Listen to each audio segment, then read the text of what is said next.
So yesterday, an old, unreconstructed racist treated some black journalists with disrespect simply because they had the audacity to ask him questions and, gasp, fact check him. Then, of course, said racist went on to say racist things about our black vice president. And, of course, the New York Times and the Washington Post somehow made that Vice President Kamala Harris's fault. Let's dive in.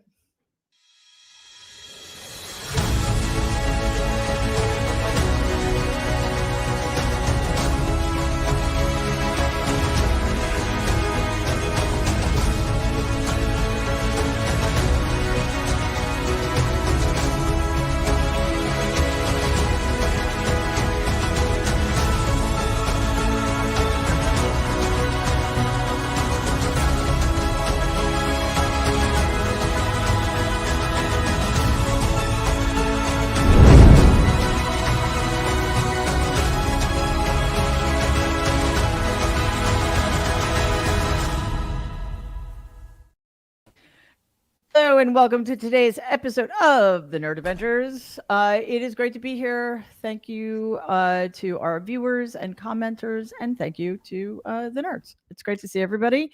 Wow, what a day yesterday was, huh? We saw in real time yet another episode in the implosion of Donald Trump's candidacy, and yet, color me shocked, nobody's asked him to end his campaign. So weird. So, for those of you who didn't see it, the real Donald Trump, which is also his Twitter handle, showed us who he really is. For those of us who haven't been paying attention and didn't know who he really was, we saw just how virulently racist he is, just how incapable this old white guy who grew up in Queens in the 40s and 50s is when it comes, well, I guess 50s and 60s, when it comes to dealing with strong, professional black women who are everything he's not, basically, who, as I said, had the audacity not just to ask him questions, but to expect him to answer them, which he, by the way, still didn't do. And then fact check him. Nobody fact checks Donald Trump. Anyway, it was quite something. I strongly recommend you watch the whole thing. And by the way, it was so bad. It was supposed to be an hour. It was so bad, his team had to pull the plug. It was like the mercy rule in T-ball. So I've got a couple of clips. And then, so I want to talk about the event itself, but then, of course, I know we shouldn't be shocked anymore, but the media response was still shocking, like jaw-droppingly egregious. So let's start with the equipment clip, please. But it's very hard for me to hear you, but I can hear every other word. It's very difficult, actually. Because you're old, probably. Jen, this is Donald does this a lot, right? And we know he has a history of treating his people who work for him, and especially contractors, very badly, and then not paying them. But we've seen this happen at several of his rallies or talks or what have you over the years, in which something's wrong with the equipment, and then he actually blames somebody who works at the venue as if that's a reasonable thing to do. So, I mean, the clip is shorter than I thought it was. Basically, he then goes on to blame one of the women sitting on this panel, who's a journalist. I mean, last I checked, and just right out of the gate, just goes after, especially one of the journalists whom we'll see in a little bit. So I just want to get your overall thoughts about how this whole thing unfolded and why you think it happened and what the fallout is, if there is any, is going to be. Yeah, I mean, Rachel Scott is the Thank you. first journalist who was asking him questions, and she is the best of the best. By the way, a couple years ago, she was the intrepid journalist who asked tough questions of Vladimir Putin, including saying to him, "Hey, so since all of your opponents are dead or in prison," and went from there. So she's not messing around. She knows how to deal with an authoritarian. But as you know, both in this clip and in her opening question, immediately when she did welcome him politely, and then she kind of jumped into what she called the elephant in the room, the fact that he has been disrespectful, to say the least, to the Black community previously, and and kind of went on from there before the DEI questions. And his first thing to do is to turn on the questioner, and he attacks the person who's invited them here because he's trying to kind of flip the protocol script. He becomes an instant victim. If the public, normally, not with this audience, but normally, an audience who comes to hear a speaker or a special guest wants them to be treated well. And if you get the sense that someone has mistreated that person, you're more on their side. The other people are in the defensive, and it's sort of like playing the refs, right? So he does this tactic of attacking the questioner, saying they're asking nasty questions, attacking the tone, and then not answering the questions. He does this repeatedly, and he does it in a particularized way. In this instance, which is especially racist, the way he treats these women. Yeah. Yeah. It's just incredible. I just want to ask Mercedes, is there more to that clip? I have It's that very clip. hard to hear you for whatever reason because of the Thank fact you. that they have bad equipment, because I guess, this woman was unable to get the right equipment. But it's very hard for me to hear you, but I can hear every other word. It's very difficult, actually.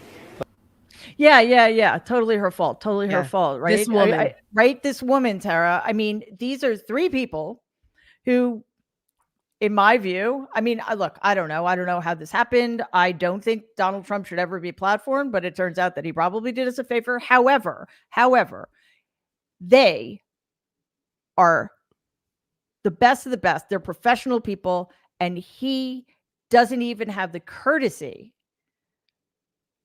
to understand what their role is, what his role is. And the only one of the three he treated with respect is the one who got him good ratings. Listen, Mary, I don't have to tell you. We already know that Donald Trump has disdain for women, and add women of color in a position of power to challenge him, and he's undone. He became undone yesterday. And it just is a preview of how he will respond to Kamala Harris when they are face to face on that debate stage. Chris LaCivita and Susie Wiles, who run Trump's campaign, they know better, and they are probably horrified by what's happening, but they know they can't control it. This is now, they have lost complete control over Trump's campaign. So all of those narratives before about how disciplined the campaign has been, which Trump and discipline should never be in the same conversation, and how, the choreography and how they put together the RNC and how masterful it was, and there's been a change in tone, and the new Donald Trump. No, okay? This is not, Donald Trump is incapable of ever changing. And we all know that his history of bigotry, racism, and sexism is at the forefront now that he is faced with Kamala Harris as his opponent and not Joe Biden anymore. And they cannot figure out how to control Trump moving forward because it's so visceral in him, his disrespect for women and now women of color. It was right there. That is a microcosm of what we're going to see moving forward. The fact that, the arguments back and forth, and I have a lot of friends that were at NABJ. I have friends that were in the room. I have friends that have been talking, back channeling, like, how the hell did this happen? And listen, I understood both sides. It is the National Association of Black Journalists. They invite both sides every year. They do this as journalists, right? Of course, they want to have major candidates there to address that audience. But there's also a certain amount of safe space that comes with that, where, this is the convening of Black journalists and maybe that wasn't the right venue to platform Trump. I see arguments on both sides here, but given what happened with Kamala and the scheduling difficulties and then kind of all of that, this should have happened on one of those Black journalists platforms, whether it's the Griot or BET or one of the newspapers. That would have been a more appropriate place, in my opinion, to challenge Donald Trump this way, as opposed to bringing him into this area and letting it become a complete shit show, which is what it did. So there's going to be a lot of discussion about whether they should or shouldn't have done it. But the fact that he did it and the world got to see him behave that way and make those incredibly racist and sexist comments, his body language, the disrespect, Seneca Project put out a video today where we're like, he is showing you who he is again, in case you forgot. Here it is. There you go. Women, ladies, pay attention. It's only going to get worse from here. And the fact that he's tripling down on this Kamala Indian just turned Black thing. I mean, I'm biracial. I didn't just turn a woman of color one day. I mean, what? Well, what are you doing? That's one of the things that bothered me most. I mean, it was all horrible. And I do want to get to what the thinking was behind not from NABJ's perspective, but from the Trump campaign's perspective of thinking this was a good idea for him to do it at all, and what that might tell us about how they're handling the shift in candidates on the Democratic side. But even the most virulent racist, like Donald Trump, or maybe especially, knows that in this country, if you are 0.1% Black, you're Black, because that's the way our enslavers who founded this country decided it was going to be. So, that's right. You know, that whole rant, the fact again, Tara, that no major publication is like, oh, well, that should be it. They should pull the plug on this. What has to happen? Does he just have to be 3 years older, paler, and speak more softly and stutter? Right. It's crazy. And you know that he has a pattern of doing this. Remember, the old clips are starting to pop up again. My co-founder, Michelle Kinney, was like, remember when he made the comments about the Indian casinos and questioned the ethnicity of, well, they don't look Indian to me, or whatever crazy shit he said back then? Like, this is who he is. He's no different than this. He's a racist upon racist. Your brother is out there talking about, like, I remember growing up what he said. And we're like, listen to the people who know him best.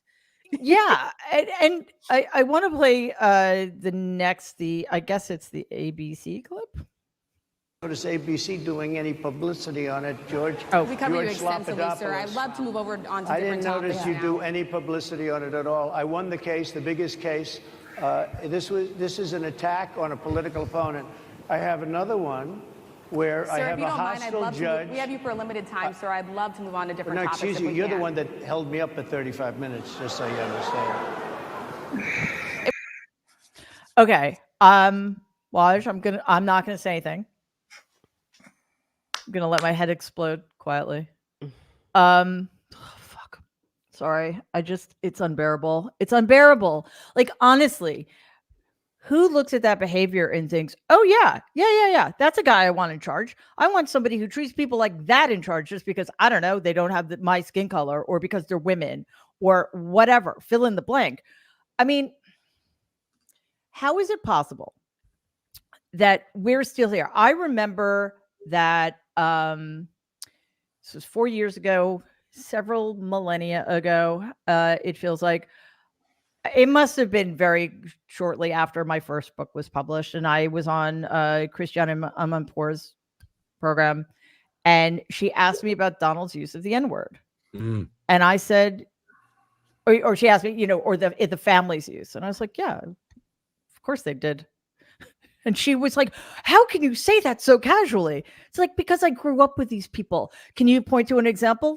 No, because it wasn't remarkable. I mean, it was remarkable, but it wasn't just like one big event where somebody used the N-word once. It was just the way it was. Now, I'm not saying that, they were, you know what? Fuck it. They were terrible.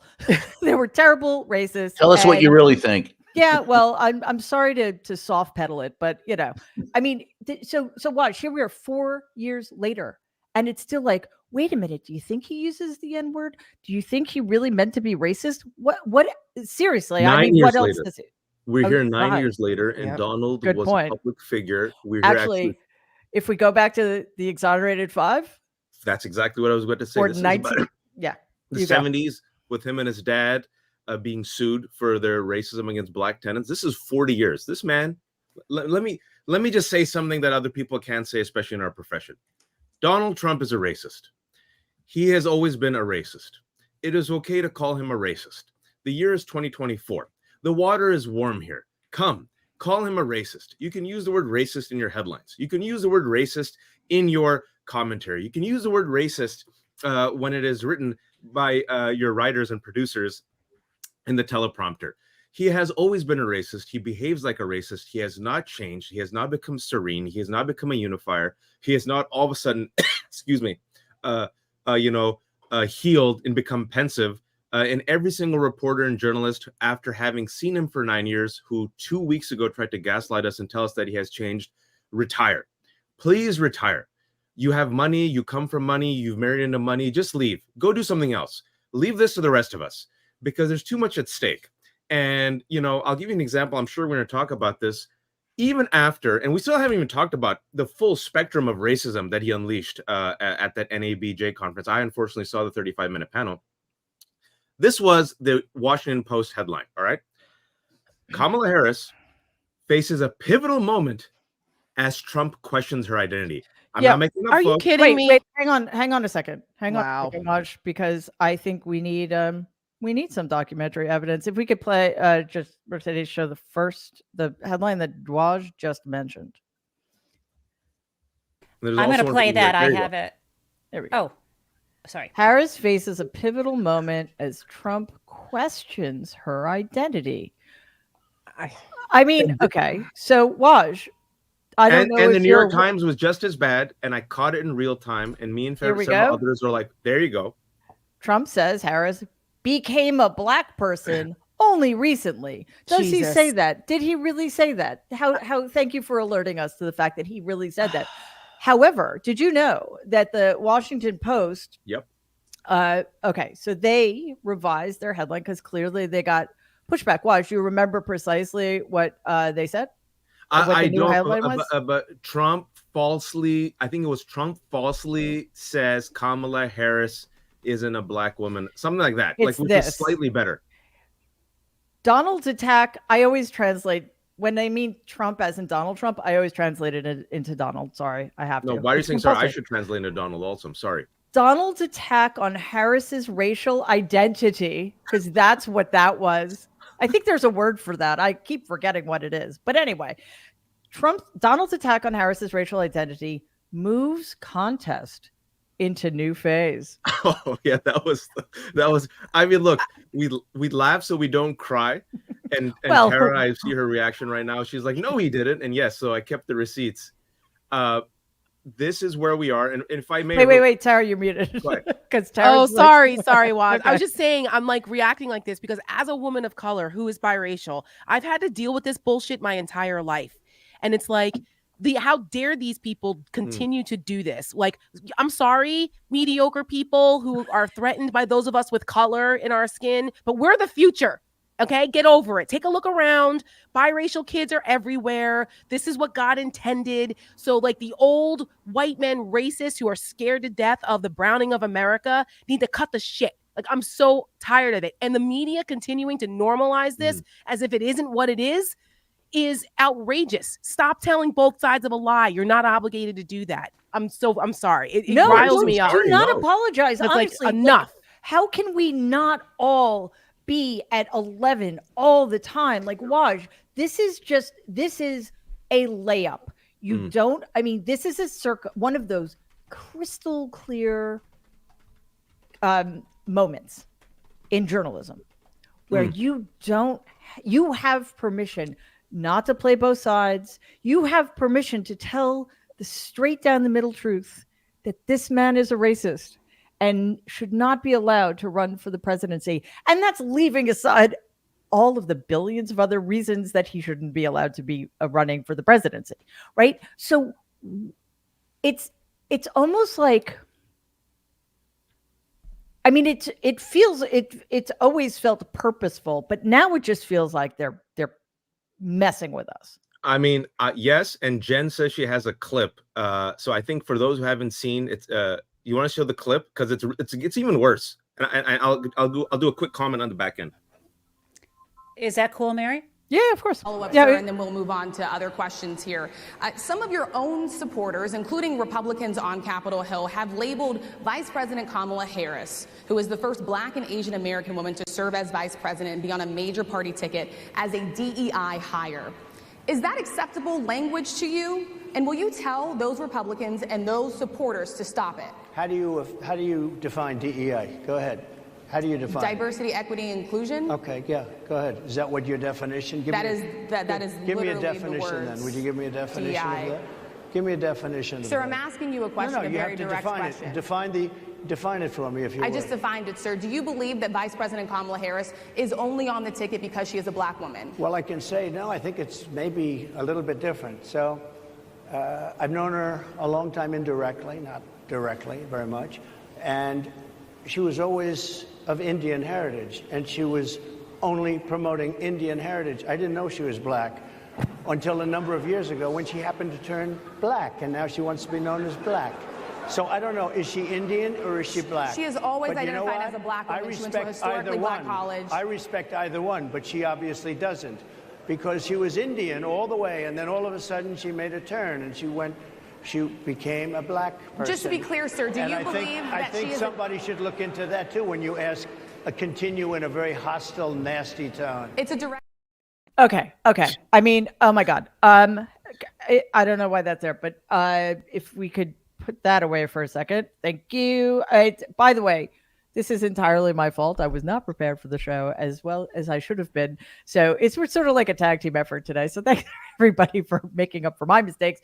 And I needed a second there because Waj, it's okay. The abject stupidity, it's an acronym. She told you, and if you don't know what DEI stands for, then you shouldn't be having this freaking conversation anyway.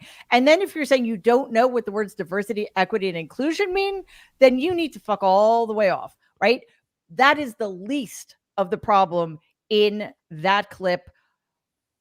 And yet, somehow it's all about Kamala Harris.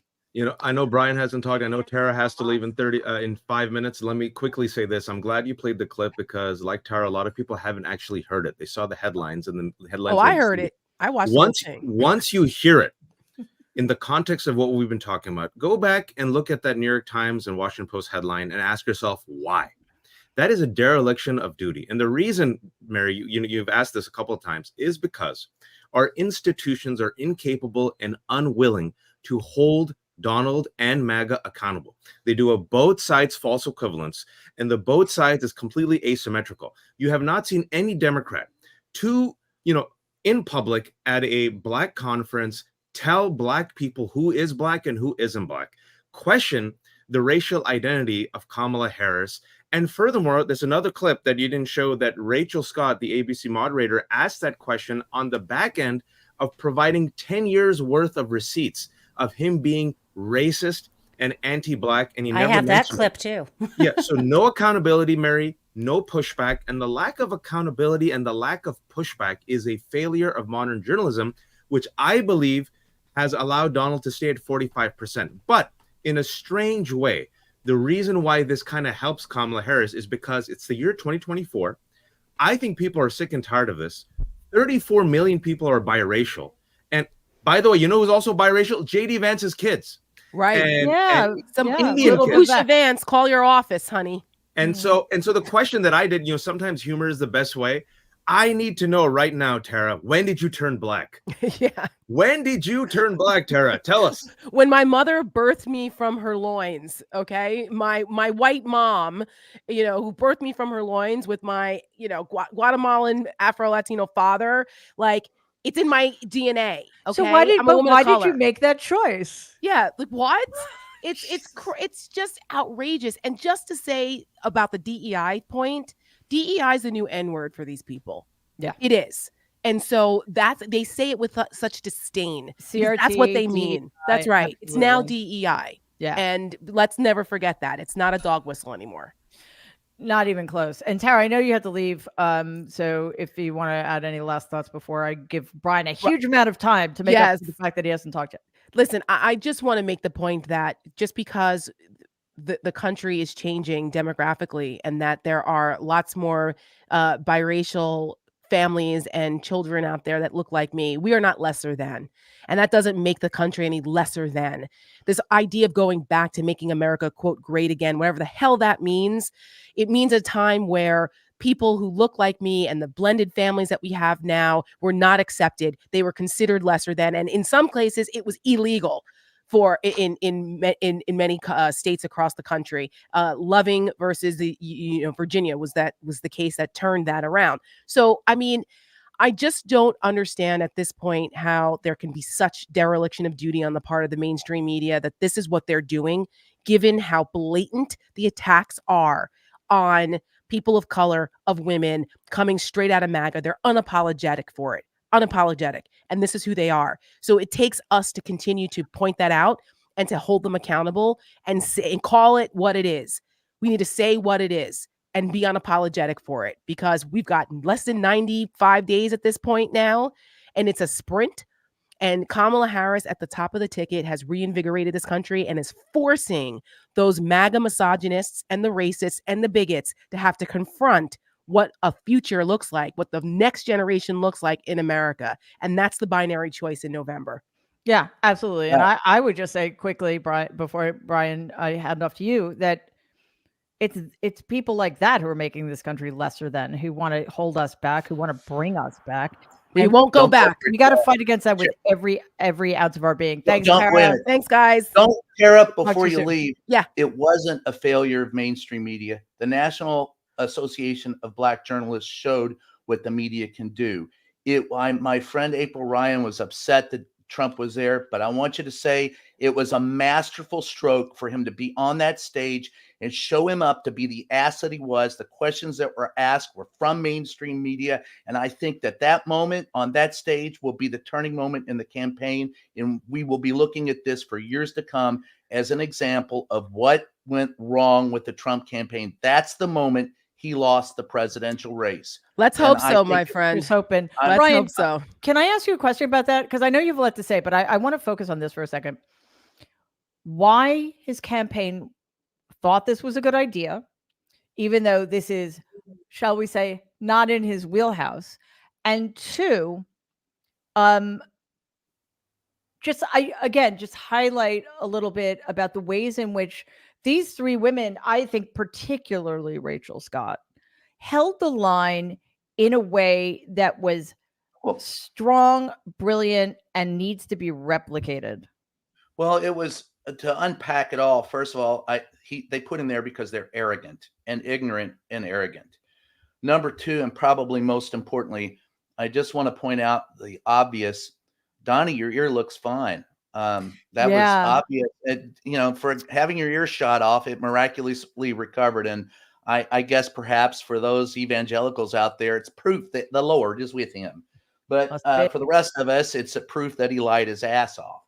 To unpack what you're saying, look, bigotry, racism, sexism is a function of Donald Trump's larger problem, misanthropy.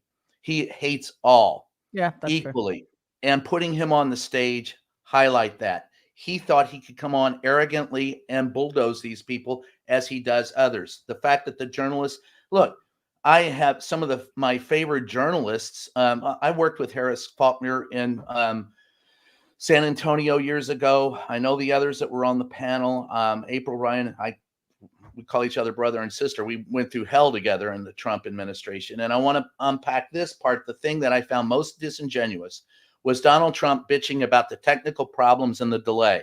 When we used to make light of the fact in the White House press corps, we would make bets on when his events would start. They were routinely 45 minutes to an hour and a half late. And for that man to come out on stage and be that disingenuous about a delay, a technical delay, He stopped an event one time on the South Lawn outside of the Rose Garden for an hour and a half because the Klieg lights weren't set right, so it would show his skin tone the color that he wanted.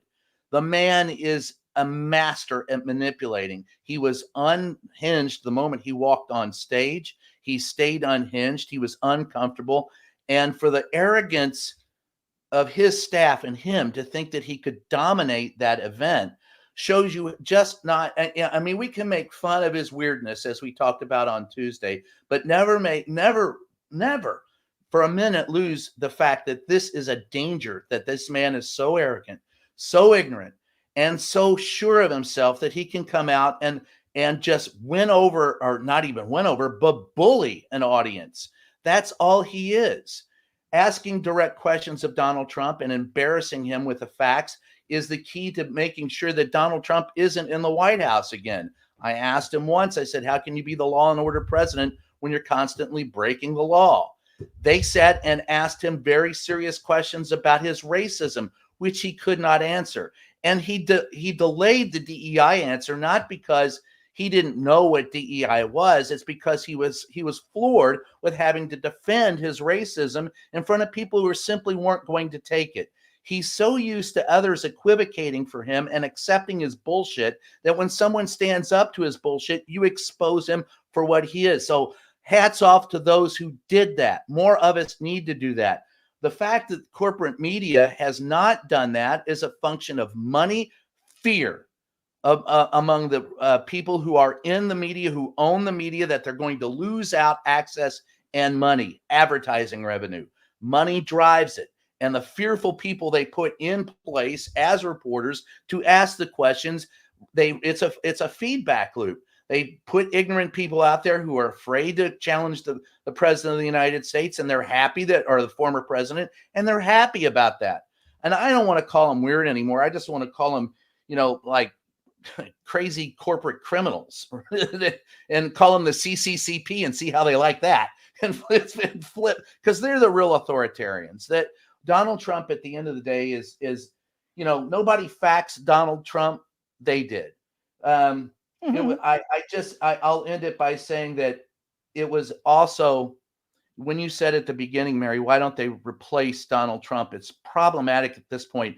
The masterful stroke that the Democrats did was make the move prior to their convention. Yep.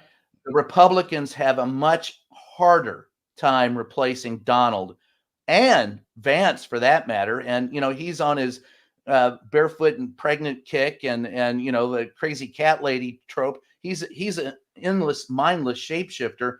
They're going to have to pay for this. And I think they'll pay for it in November. And all that, if I were sitting on the advisory board for the vice president at this point, I would just say, every time Donald Trump opens his mouth, that's a free ad for you. Yeah. Mary and Jen and Brian, can I tell you breaking news is President Biden's addressing the nation right now.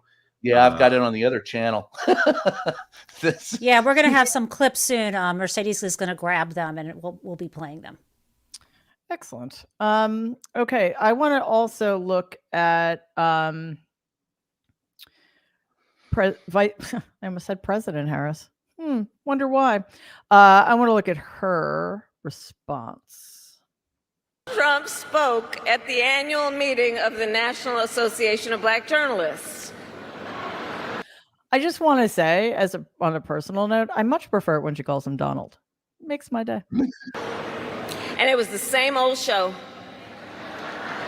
The divisiveness and the disrespect.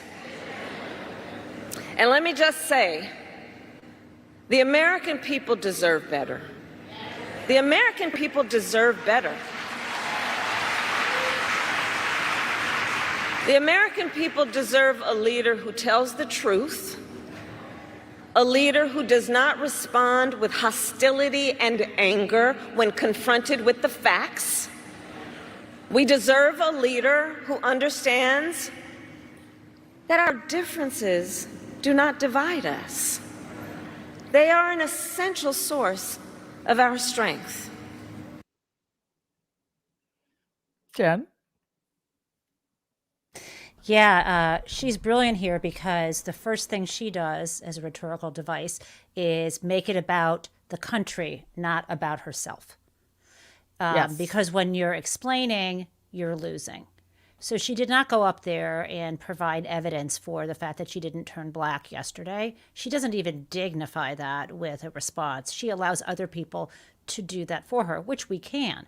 Instead, she just, it's brilliant. She said, basically said, this is who he's always been. The same story. We deserve better.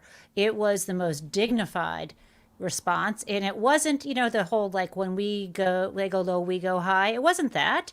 But she did not have to roll around in the mud with him. Instead, she called him out. She kind of looked down on him like the pathetic bully, 2-year-old who's lashing out again and throwing a temper tantrum and speaking to us like a boy.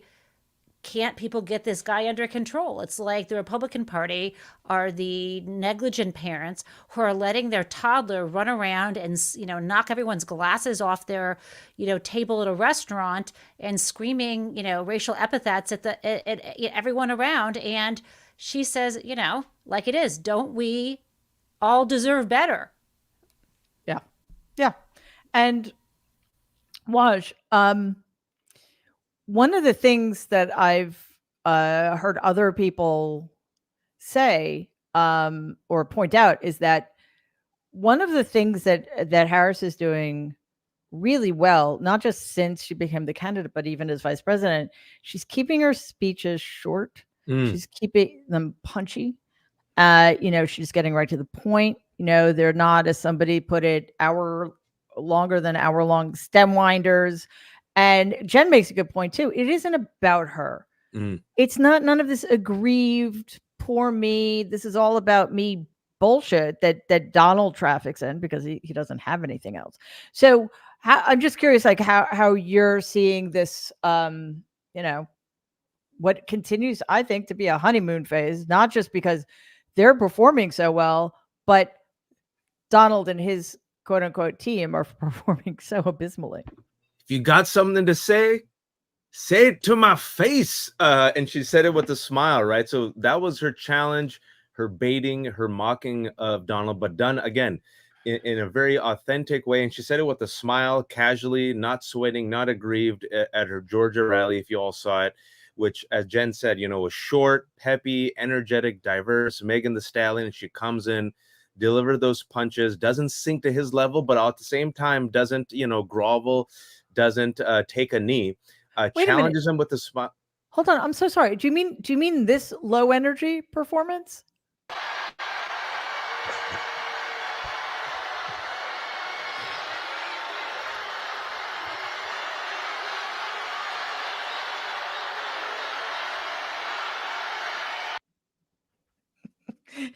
Can you imagine Donald ever just, like, I don't know, smiling like that? I mean, or getting applause like Only that. if you see somebody fall on their ass and get hurt. Donald Trump laughs at others, Exactly. but never has no self-effacing humor at all. And we saw that in the White House numerous times. He made fun of Steve Mnuchin in front of the people who won, I think it was the Temple football team, who showed up, national champions in the White House. And Donald Trump did 5 minutes of time like he was Rodney Dangerfield, standing up making fun of Steve Mnuchin. And when he fell, he laughed at him. The Secret Service and the reporters were in the back of the room, and we had to stifle ourselves laughing at Donald Trump because he was such an ass. That's all he is. That's all he's ever been. That's all he will be. He's a loser. He's a freaking loser. And pointing that out drives him nuts. And he also yesterday... No, not at all. And also yesterday at his rally, compare and contrast, Mary, and I think there's enough compare and contrast material this week from the Atlanta rally to Kamala's response yesterday to Donald's just disgusting, racist, pathetic performance at NABJ and at his rally. Donald made a joke, folks, at the expense of the man who was killed at his rally. And, he's talking, I don't know if you saw that, Mary. I did not see that. Oh yeah, that's yes, I did. His wife, at his wife's expense too. Yeah, at his wife's expense. He said, Corey's wife, she's a widow now, and she still supports me. There's some women who would love to be widows. I'm sorry, ha ha ha. And like there was a punchline there. I'm almost verbatim quoting him. That's pretty close. Yeah. Yeah, he said, "Oh, I know she loves him because she cried when he died." There you go. But a lot of wives wouldn't do that. I'm going to tell you a little anecdote, which might put this in some context. My grandfather, the sociopath, and I mean that technically. I do. I mean it technically. No, I like was how a you always say my grandfather, the sociopath. well, because the guy has a lot to answer for. Anyway, his father, Friedrich, died when my grandfather was about 13 in the 1917 pandemic. So it was very sudden. He was he had stopped running brothels, and they were living in Queens, New York, and he came home, had a headache, and died like within an hour. It was like one of those things. So when my grandfather was maybe in his 70s, he was not good in front of the cameras, which is why he needed Donald, but he was gave a rare on-camera interview, and he was talking about I always say 17 and it's 19 because I get 18 because World War I, the pandemic, it all gets mixed up. Anyway, thank you, Jen. He was recounting the story of how his father had died suddenly. And you think that would have given him a little bit of compassion for other people whose father died when they also were very young, but oh well. And he said the weirdest thing, which might help us understand Donald a tiny bit. He said, yeah, my father died and, things happen. And it wasn't until my mother started crying that I realized it was bad. Or like that I realized, that she was sad about it or something. I mean, it was just so inhuman and weird. Like by the time you're 13, you should have enough connection to be humanity. No empathy. He has no empathy. And look, we saw that daily in the White House. And one of the problems I have with the press today is that, well, part of the problem is that Donald has limited the number of people who can address him. What you've seen at the NABJ was one of the few times where he had no say over who's covering him. So those who cover him are those who are usually handpicked by him. They won't allow you press passes. People like me who will question him don't get the press pass to his private events. Those who will be obsequious to him do. That's also one of the problems in covering him. But the problem I have is those of us who were there are well aware of what Donald Trump is. We saw his lack of empathy. We saw his disregard for human beings. We saw his misanthropy. We saw his racism, sexism, all of it on display. Some of us that were there are now anchors. Some of us who are there are now editors. It is our obligation to make sure that we put these actions in context against what we know his behavior has been. And a failure to do that is not a failure of the system. It's a failure of the proximate man or the proximate woman. It's those who have the responsibility need to stand up. It was, I go back to Ben Bagdickian, who said, your responsibility of a journalist ultimately is not to who hired you. It's not to your colleagues. It's to your audience. And if you sacrifice yourself to the audience, so be it. But that's the calling, is to hold people accountable. And what we're not doing, and what a lot of us are not doing, is holding the man accountable, putting his actions in context, and letting people understand exactly where and how and why he is driven to do that in which he is driven. You're never going to convince the people who believe him to be the second coming of Jesus Christ. I would only say that those who say he's a weak man and God is using him, I would say I agree with that, but how is he using him? I think he's using him as the useful fool to see whether or not you'll follow, in your words, the Antichrist. Nonetheless, at the same time, at the bottom of it all, if we are not individually responsible for holding him responsible, that's not on the institutions that hired us. That's on us.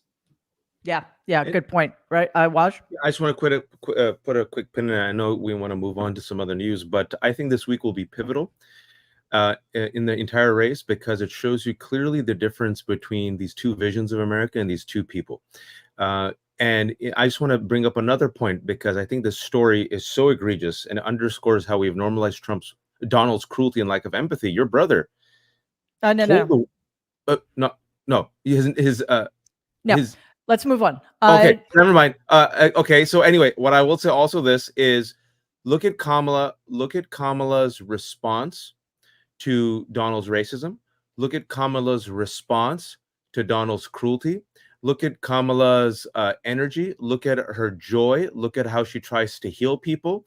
And then look at Donald after surviving an assassination attempt. And I believe, Mary, in the year 2024, people, and you're going to see it by Friday, I think by tomorrow, you're going to see more and more people come out. Former Republicans, just happened today, the former Republican governor of Illinois just endorsed Kamala. And you're seeing CEOs endorse Kamala. I think people are done with him, Mary. And I think this week will be the week that really, if you will, broke the dam. Hey, I spoke to a Republican who said that doesn't matter who she nominates as a VP, as long as they're not a cannibal, they're considering voting for her. Listen, I want to move on here because there's some breaking news, and I want to play another clip from one of Kamala Harris's rallies. But let's just be clear about where we are right now. We've had the longest political month in American history. It feels, well, certainly in my lifetime, right? There was a debate. There was an assassination attempt, which, by the way, nobody remembers and has not garnered any sympathy for the guy, especially if he's making jokes about the man who was murdered attending one of his rallies. And President Biden got COVID. There was a Republican convention, announcement of the vice president. President Biden got COVID. President Biden announced that he wasn't running. Kamala Harris took over. This was still less than 2 weeks ago that Kamala Harris was made the Democratic nominee. She's raised $200 million, probably much more than that in the interim. And she is totally kicking ass. This is not a honeymoon, guys. This is the way it's going to be. And I want to so let's play that clip now, because then I want to talk about very briefly what we still have to look forward to that's only going to help. It's all. Well, Donald,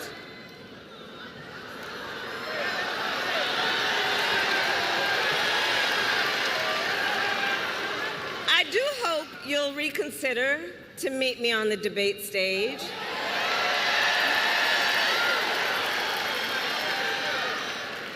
Because as the saying goes, if you've got something to say, say it to my face.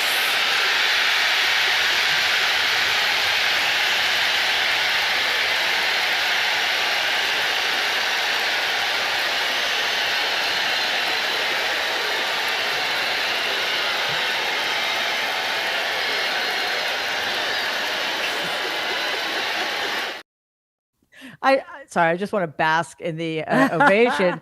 But Jen, we need to make this clear. I like your smile. That is Donald's life. Every waking moment of his life until he loses in November 5th, in what I think is going to be the closest we can get in modern times to a landslide. So before you comment, I just want to say very quickly, look what else is coming. Kamala Harris picks her VP. The Democrats have their convention. Donald shows up or doesn't show up to the debate. All of these things, all of them, whether he shows up or not. And his sentencing. No, it's not a sentencing. It's a hearing about sentencing. So I don't think that really counts so much. Anyway, so thoughts? My thoughts first about that clip and the way that the genuine joy, everything it represents, his never owning up. He doesn't testify at both of his fraud trials. He'll talk a big game outside to the press and have his surrogates do that, but he won't sit down with Robert Mueller back in the day, right? He never, when it really counts, when you're really on the record, he's afraid.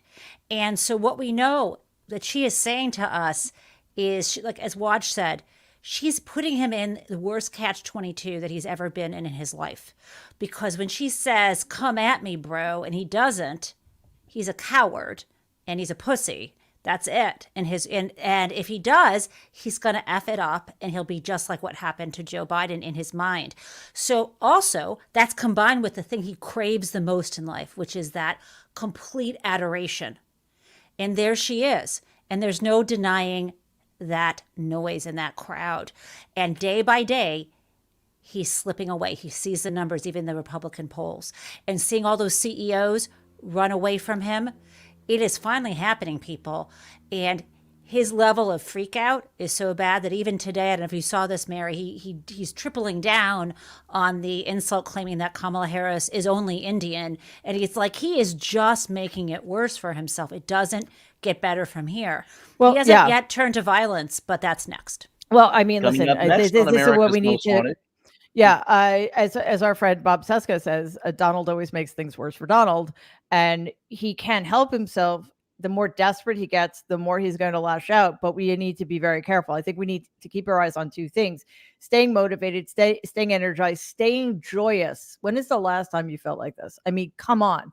We need to embrace that, but also be vigilant, because we cannot pretend that this is going to be an easy road by any stretch of the imagination. I also just want to point out that if he doesn't do the debate, I think this is true. ABC is going to cede the stage to Kamala Harris for 2 hours. So, That would be interesting. I think that's. I mean, I that would be wanna an America's confirm Most that, Wanted episode but for that sure. why shouldn't they? I mean, Yeah. she's showing up. She's playing by the Right. rules while you're muted.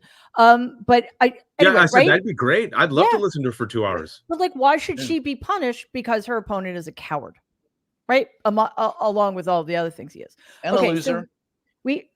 all of the other things he is, including a loser and a bully and somebody who definitely, metaphorically speaking, needs to be punched in the face. Okay, so we have some extraordinarily important breaking news. So in a second, we're going to go to President Biden's remarks. But on the other side of that, I want to talk about, one, why it's such a big deal, but also the way Donald potentially tried to interfere in this process. So if we could look at President Biden's remarks. You got everybody? Well, good afternoon. And this is a very good afternoon. A very good afternoon. Today, we're bringing home Paul, Evan, Alsu, Vladimir. 3 American citizens and 1 American green card holder. All 4 have been imprisoned unjustly in Russia. Paul for nearly 6 years. Vladimir since 2022. Evan since March of 2023. And Alsu since October of 2023.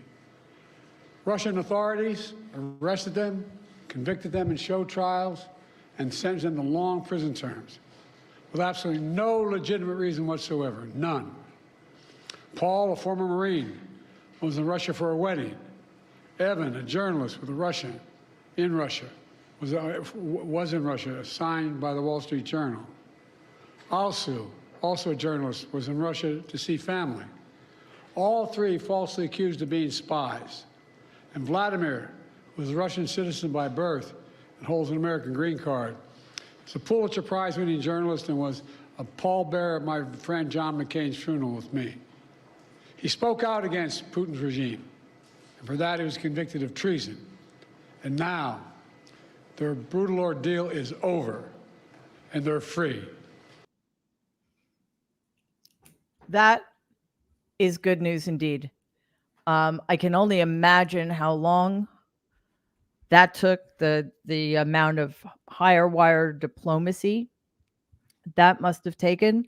Brian, since a couple of these guys are your colleagues, I want to start with you. I can only tell you I was only jailed for 21 days, and when I got out trying to defend the First Amendment, those first breaths I took free were probably the coolest, most and inspiring of my life. The fact that people supported me and helped get me out, and the support, the nurture, the labor, the hard work, the impossible puzzles to figure out to get these people out, and to do so and be able to cheer, it really literally brings goosebumps to me. I didn't go through anything like what these people went through. I can't imagine having to go through. Just what I went through was tortuous enough, but what they had to go through, and the fact that they're back now, that's a hell of an accomplishment. It speaks greatly to the current administration, and once again underscores the fact that when it comes to international relations, no one has the gravitas of Joe Biden, and it's the country owes him a great debt. And those people who have suffered and are now free, I'd love to just buy him a dinner and let them know, people were thinking about them. Some of us contributed money to the efforts to getting them out. Some of us contribute our own time. Some of us, helped lobby people in Congress and in the White House. So God bless every damn one of them for what they went through. And I can't, I don't know that I could adequately, describe how I feel and the joy we should all feel at having them free. That sounds probably maudlin, but it's true. No, it's not maudlin at all. I mean, we are human beings who believe in feeling our feelings, because this is an amazing day. And it's another example, Jen, of how President Biden is still kicking ass and still being the president for all Americans, and the president who actually cares about how things are supposed to be done. Unlike Donald Trump, who was essentially saying not too long ago that only he could bring these people back, and that, wink, wink, his buddy Vladimir was going to keep these guys in prison to benefit Donald Trump on the other side of the election. It's just despicable.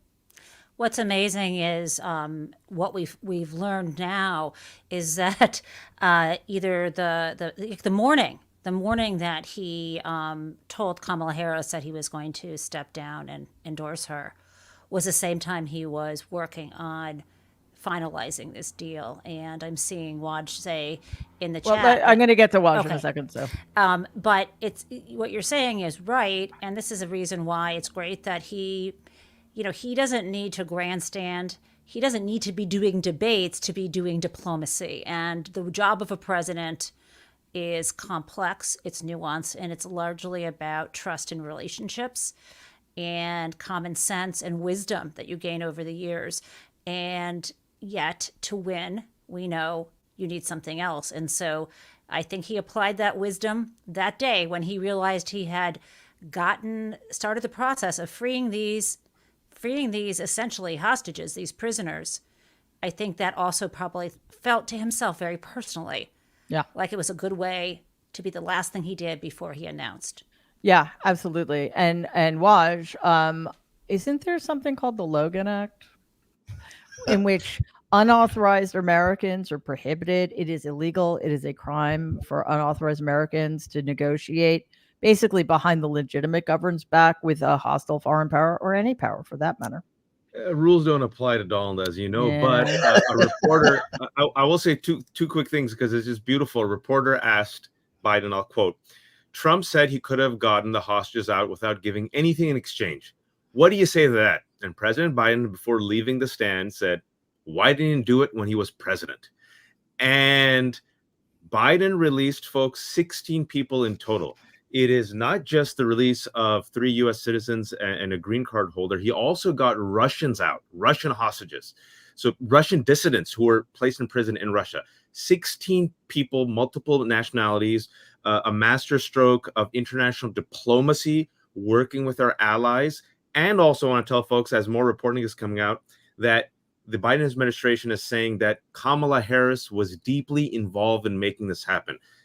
Forgive me for putting it in this context. Of course, it's a win for the families and for the hostages. It's a win for the Biden administration. It's a win for Kamala Harris. It's a win for journalism and journalists who have been under attack for the past 9 years, thanks to strongmen and authoritarians like Donald. Longer than that, yeah. And it is a win for diplomacy, and it is a dagger in the heart of Donald, because I will say this, Putin even, folks, maybe Putin realizes my poodle, he's on his way out. Yeah, I think it was a way of Putin going, screw this guy. I've had enough of him. Do Who's not next? insult poodles, please. They're Oh, lovely. sorry. Forgive me. Yeah, well, I mean, I don't think we should ever compare Donald to a dog because one, he doesn't understand how they work, Sewer and rat. they are superior creatures. I think let's just call him. I think it's enough to say that he's just Donald. Like how can you get what worse? insult Putin's than that? reek. Game of Yes, Thrones yeah, reference. there you go. So, I mean, I think both this and his appearance. This is my take on the NAJB appearance.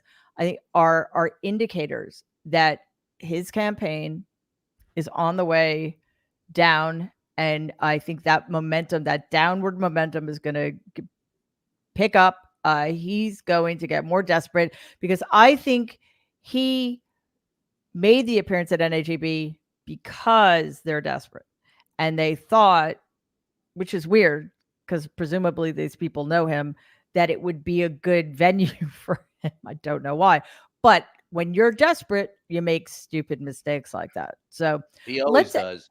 yeah. So let's end on that awesome note that all of these people have been released and brought home, Hey, or Mary, and then in some cases, can we play do we have the video of the Back to the Future 3 with a train going off into the canyon and blowing up? Because I I think forgot to put that in the queue. We'll do that next time for sure. That's Donald's campaign. Yeah. I like that as a signifier. But let's end on this amazing news. And gratitude to President Biden and Vice President Harris for continuing to do the work.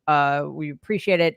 As we appreciate everybody who's listening and watching and your amazing comments. As you know, we're really trying to grow this channel. So we'd very much appreciate it if you could hit on the subscribe button.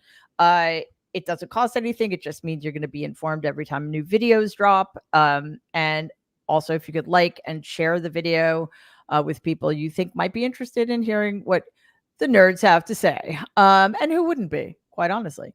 So thanks again. Thanks to Tara, Brian, Waj, Jen, Mercedes for helping me out today. I was running a little late. Chaotic times. But it was great to be here with everybody. I, as always, appreciate your input. You are amazing. And let's see. We'll see you back here. What is today? Thursday. Oh, my goodness gracious. All the day long. Wow. All right. I mean, allegedly. And twice on Saturday. Allegedly. So we'll see you back here tomorrow at 8 a.m. Eastern for Morning Jen. We've got a new episode of Democracy-ish with Waja and Danielle dropping tomorrow, and a new episode of Reverse Shot with Brian Karam dropping on Saturday. It's all good stuff. We are so happy you are along with us for the ride. In the meantime, please, everybody, stay safe and be kind. Take it easy.